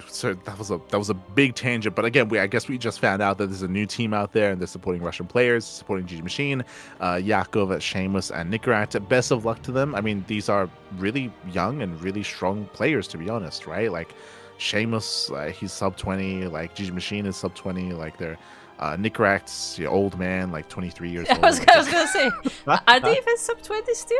Like, it's been a few years though. Shameless and GG Machine are. Yeah, I guess they. Nickrat, of course, a little bit older. Mm-hmm. Yeah, and Yakov, he's old Yakov now. True. Like he's old man Yakov. Yeah, he's like 24. He's But yeah, these are really strong players in the European region. Like they've been improving a lot over the past couple of years, and those are the players that we're kind of looking to kind of like break in and to break out as well.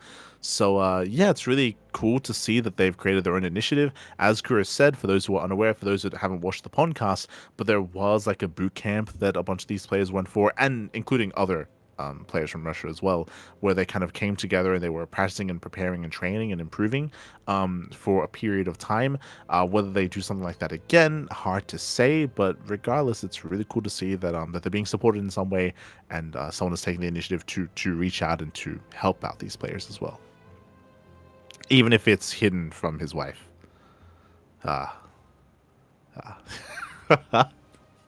Best of luck, Pappy. Best of luck. Regardless, back to what we were getting into, the Elpis Team League. So we were the only reason why we looked into this is because I was going to say that Little Fairy is favored because they have Shameless, but Little Fairy no longer have Shameless. So they're, I would say, a little bit more of a middling of the road team instead, without their ace player. UD Soldier is a good replacement, but there is still like he's no Shameless exactly. So it's some big shoes to fill. Some big shoes to fill there. So the top teams that I'm looking at here are Elpis and Starlight Twinkle. Those are the top two teams. There are other teams like Super Kitty that have Silky, so they have like these big ace players. You have Team Hiss that have Kingslayer as well. I believe like Nanyu is in the mix as well, alongside Nanami Chiaki. Quickly checking, Nanami is on Team Elpis. Where is, I think Millennium Fox is on Astartes. I'm not too sure where Nanyu is. I'm sure Nanyu is somewhere. I think it's in PCEC. Yeah, I think Nanyu. Sorry. Nanyu and Millennium Fox are in PCEC. Okay. So they're a sleeper team. Mixu, Nanyu, Millennium Fox. They can do well together. For sure. I love how Super Kitty is spread out. There is a Super Kitty team kill. No. Super Kitty 3 versus Super Kitty 4. Not like this. Elpis is the number 1 seed, and Side Twinkle is the number 2 seed. Yeah. So they're 1 and 2 seeds. They're split up on each half of the bracket. Once again, they are fighting for the title for who's the most Super Kitty. And I'm pretty sure last time it wasn't actually Super Kitty 1. Just want to point out. It was not Super Kitty 1. Yeah. But yeah, so best of luck to the teams. Again, we'll see if anyone can stop Elpis and Starlight Twinkle from facing off in the finals. Best of luck. Best of luck here in this massive round 16 Team League bracket. Crazy. Where were we? Okay, up next. That leads us into Legacy Weekly Japan. Legacy Weekly Japan number 493 open. Oh my god, where is my baby? There it is. Tapioca takes down Deadly Kitty 2-0. Takes down Noah Shirayuki. Takes down Sayark and takes down Crimson 2-0 as well. Doesn't drop a single map. Este Tapioca. Still the best player in Japan. Doesn't drop a single map. Congratulations. We are missing Vaishravanya, unless I'm missing it here, but there is no Vaishravanya. I do see Kazumon. I see Crimson. I see Akira. I see Hirakuya. But yeah, missing Vaishravanya this week. GG. GG, well played. Congratulations to Tapioca. Just doesn't stop winning. That leads us into Basilisk. The Basilisk Bring Brain Mouse number 108. So we have 3 show matches here. We have the Basilisk one, the fun one, and the good one. For the Basilisk one, we had Cure versus Trigger in a TVP. We had DNS versus Shino in a PVZ. And we had Special versus Mixu in a TVZ as well. Coming into the fun one, DNS takes down Shino 3-0. DNS, he's still got it. DNS, in my mind, he's retired. Like, he has not competed in quite some time. Well, which is a shame. Like, he's been a very... Here's the thing. DNS does not compete as much in tournaments. However, recently he's picked up on like coaching and stuff. So he seems to be more active in that sense. He's making like, tutorial videos and such. Yeah, I'm quickly checking here, and this is the first time that DNS has competed in 2026. So it's been 3 months. This is the only event that he played in this year. So again, DNS, he has not been an active player in quite some time. It's a bit of a shame just because he is a very good player. I know that we were giving DNS and Shadown a lot of praise back when they were on Platinum Heroes, back when they had their like French division, their French team.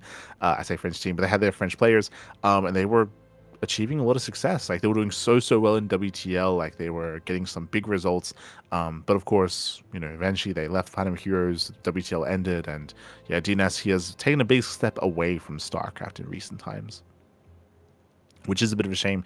As you mentioned, maybe has taken more of a role of coach in recent times, but really cool to see him playing here against Shino for the first time this year, and does bring him down 3-0. Does bring him down. That leads us into the good one. TVZ between Special and Mixu. Special takes down Mixu 3-1. Special has also been very inactive in recent years, but if you recall, it was last year in the lead up to the HSL, the Hispanic StarCraft League, where Special came back to StarCraft. He came back to StarCraft, he started playing again, started streaming again, and of course, infamously has started coaching, or has, I think he either works for Ladder Legends or the other one. Like, there's like another coaching service the Special's a part of, but started fixating and focusing on that, and even streaming more often as well. I think Special is in the other one. I think he's the one like with laser and some people. Yeah, the other one. I like how I don't know if they have a name. Like, I don't know if they have a proper name. That's the thing. No. It's like this, okay? It's like we have the fun one, the good one, and the Basilisk one. We have the Ladder Legends one, and we have the other one. Yeah, we got the other one. There's more. We got the other one. Yeah. I mean, technically, didn't Platinum Heroes start like that as well? Yeah, we got the Platinum one, we got the other one, and we got the Legend one. The ladder one, the Platinum one, and the other one. Yeah. Special's a part of the other one. Of course. So yeah. So with that, he takes down Mixu 3-1, a big win there for Special. That leads us into the Basilisk one, Trigger versus Cure, where Cure takes down Trigger 3-1. GG, well played. Congratulations here to Cure for claiming the win there over Trigger. Big win. Este Cure.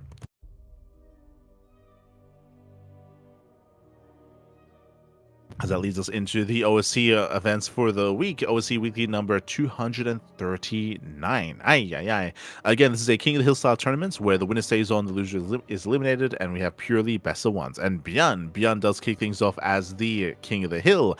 He takes down Nightmare in the first round, Skillus after that, Minizerg, Hatsu, Cavalier, Percival as well. 6 wins in a row. Big win streak there for Bjorn before stopping and being abruptly stopped by Cristiano, the tuner himself, Cristiano, if you will, takes down Bjorn 1-0, takes down Inexorable, takes down GG Machine, Sebestes, Geralt, Ledalix, Baby Marine as well. 7 wins in a row.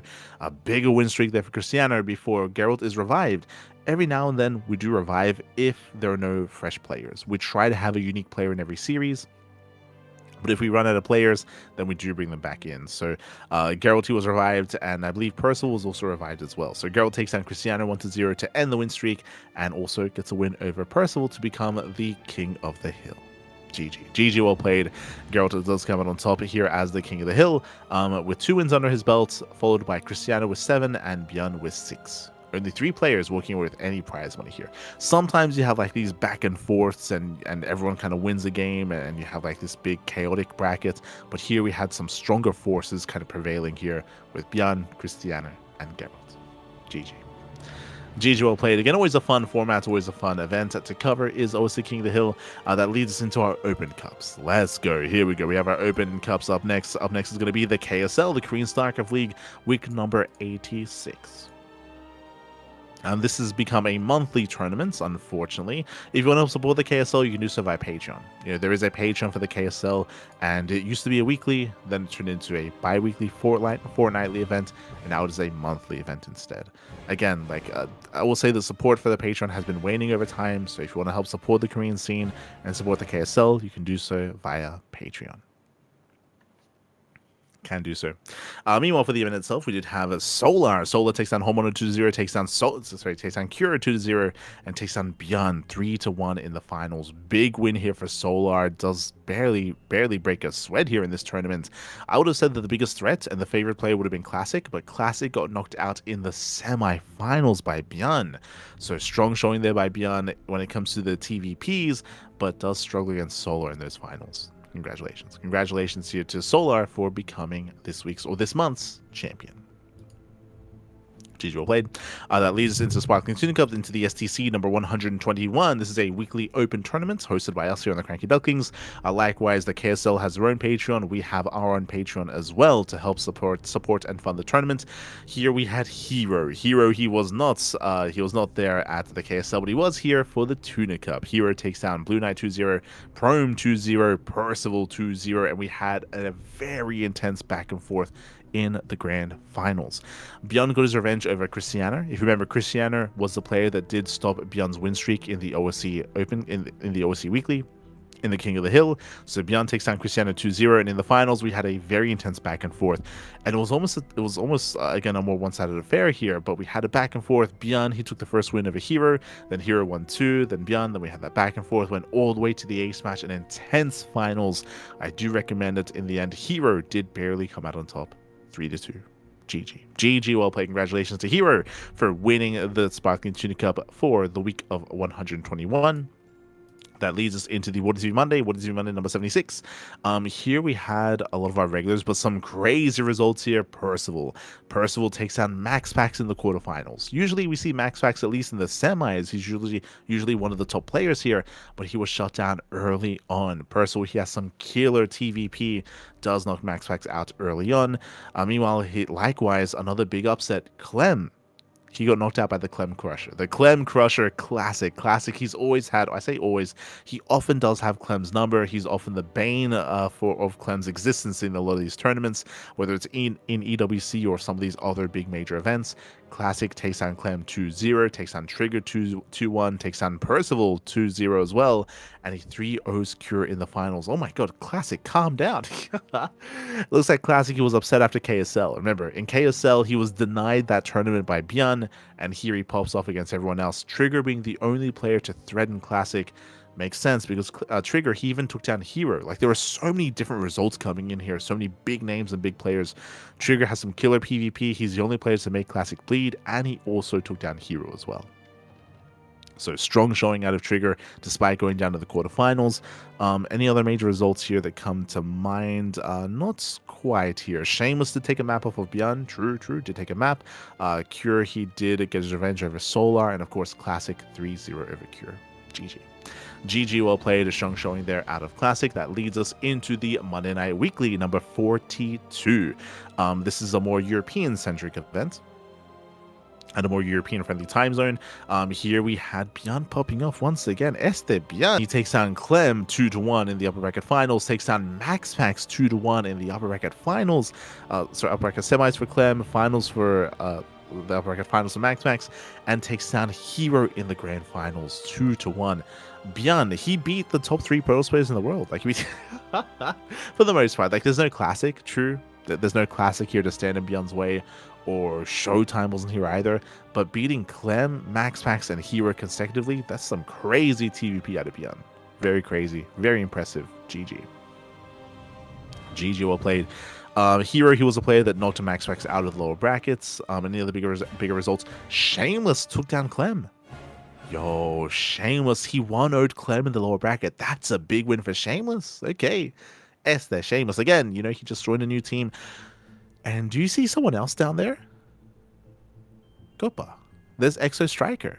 Exo Striker is a rare sight. Like, he rarely shows up nowadays. He 1-0'd Geralt. Not bad. Took down Geralt 1-0 as well, so really cool to see Extra Striker pop up every now and then. He's similar to Ashbringer, where Ashbringer is also very, very inactive nowadays, and you rarely see the two of them.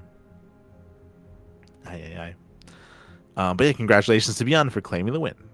Claiming that win, that leads us into Biggest Cup. Biggest Cup number 71. Here we had a bit of a rematch. Beyond, he takes down Solar 2-1. If you remember, this was a rematch for the KSL finals. Then had Beyond taking down Clem 3-0. Big win there for Beyond. And then Max Pax gets his revenge over Beyond in the grand finals 3-2. Beyond takes down Max Pax in the Monday Night Weekly. Max Pax beats Beyond in the Biggest Cup. GG. But that was still a crazy run at Beyond to defeat both Solar and Clem to make it to those finals. Likewise, another upset that occurred in this tournament was Hero. Percival took down Hero 2-1. We were lucky enough to cover that series. Percival was hyper aggressive and Hero was greedy, and Hero got caught with his pants down. The pants were down. Hero being greedy, he got shut down by a bunch of aggression and all-ins, and Percival was able to win that series. And even against Max Pax, he was looking not too bad either, winning a map and almost making a series out of it, a greater series, I should say. So GG, well played. With that, Max Pax does claim the win here for Biggest Cup. The reason why we casted Percival was because we were casting Eric. This also does mark Eric's return to open tournaments. Eric did play in Kofajan's Cup recently, and we'll be covering those matches at a later date. But here he did show up in Biggest Cup, and it was great to see Eric again after so long. The Eric, one of our own, Pappy, one of our own. GG. GG, well played. With that does wrap up our weekly or our tournaments for the week. If you want to tune into some of these tournaments for the upcoming week, sign up list. Sign up list in the chat. There is a link leading you to the sign up list where we have all the upcoming tournaments. We have SDO in 2 days. We have Hatchery Cup. I was unaware, but Hatchery Cup makes its return as well. We have the Patch Clash. We have the Amateur League Weeklies, Amateur League Monthly even. We have STC, Monday Night Weekly, What is It Monday, Biggest Cup, and many other events. Plenty of tournaments over the next week of play. Do check it out. Do consider playing yourself. You know, a lot of these events are open signups. Some of them are MMR restricted, but hey, if you want to play in amateur tournaments, you can take part in those as well. You can take part. So GG, well played. Do consider tuning in. Do consider competing. Meanwhile, if you want to support us here on the CranKy Ducklings and support the scene and support the players, you can do so via the Patreon. We did allude to this earlier, but !Patreon in the chat. Our Patreon does fund our tournaments on a regular basis. It funds the Tuna Cup, it funds the Duckling Open, and the Swan Open as well. All funded via Patreon. You can help us grow those prize pools and support the players even further. So you can help us out there if you wish. Otherwise, if you missed out on previous podcasts and previous talk shows and previous tournaments and previous casts, it can all be found on YouTube. !YouTube in the chat. Our YouTube channel does have plenty of VODs, uploads on a daily basis. There's a lot of content there on YouTube, more content than any other channel out there. Unironically, like there's hours upon hours of StarCraft there on our channel. Again, we cast more StarCraft than anyone else out there. That leads into having even more content on our YouTube channel as well. So do check it out. Do consider checking it out. Otherwise, thank you so much for watching. Thanks so much for watching. Again, we'll be back next week with the next PondCast. Otherwise, we'll be back tomorrow with our next tournament cast. We're going to be live in around 12 hours time with Little League Cup. With the first day of the playoffs. Oh boy. As we work through Little League Cup to eventually crown our champion over the next 3 days. With that, thanks for watching. Thanks so much for tuning in. We do appreciate it, and we'll see you guys next time. We'll see you guys either next week for the next podcast, tomorrow for the next Little League Cup, or any one other of these days, because we're live on a daily basis. Plenty of content, plenty of StarCraft. Shout out to Kura for handling the production, and we'll see you guys next time. Ciao. See you next time.